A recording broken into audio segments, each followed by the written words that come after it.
धोंड्याचा महिना सुरू आहे आणि या धोंड्याच्या महिन्यात कुणी जावयाचे लाड पुरवले नाही तर नवलच. कुणी जावयाला चांदीची चप्पल देतंय, कुणी सोन्याची चैन करतंय आणि त्यातच आता बातमी आली आहे की इंदुरीकर महाराजांनी सुद्धा आपले जे जावई आहे साहिल चिलप यांचा धोंड्याचा जो अधिक मासाचा महिन्याचा कार्यक्रम आहे तो केलाय. आता तुम्हाला प्रश्न पडला असेल इंदुरीकर महाराजांनी काय दिलं, कारण साखरपुडा एवढा मोठा केला होता, 100 एकराच्या परिसरात लग्न केलं होतं, जावयाला नक्की काहीतरी मोठं दिलं असेल. नक्की त्यांनी काय दिलंय हे मी तुम्हाला व्हिडिओत सांगतोय, त्याच्यामुळे हा व्हिडिओ शेवटपर्यंत पहा.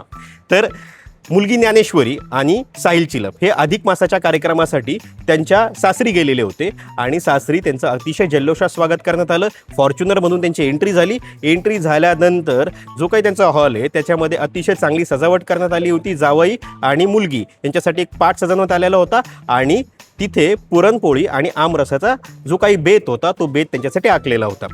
हे सगळं जेवण झाल्यानंतर त्यांना जे काही गोष्टी दिल्या जातात अधिक मासात त्याच्यामध्ये मुलीला साडी आणि जावयाला कपडे दिले जातात ते त्यांना देण्यात आले आणि अतिशय साध्या पद्धतीने हा कार्यक्रम करण्यात आला, ज्याचा व्हिडिओ त्यांची जी मुलगी आहे आणि जो काही मुलगा आहे त्यांनी त्यांच्या इंस्टाग्राम अकाउंटवर शेअर केला आहे आणि जावई बापूंना सोन्याची अंगठी देण्यात आली आणि याच्यानंतर तो जो कार्यक्रम आहे तो कार्यक्रम संपला. आता इंदुरीकर महाराजांकडे पाहून जर कुठला जावई सोन्याच्या अंगठीची अपेक्षा करत असेल तर त्यांनी न केलेलीच बरी, कारण सोन्याचे जे काही दर भिडलेले आहे गगनाला त्याने कुठल्याही सासरेबुवांना ते परवडण्यासारखं नाही.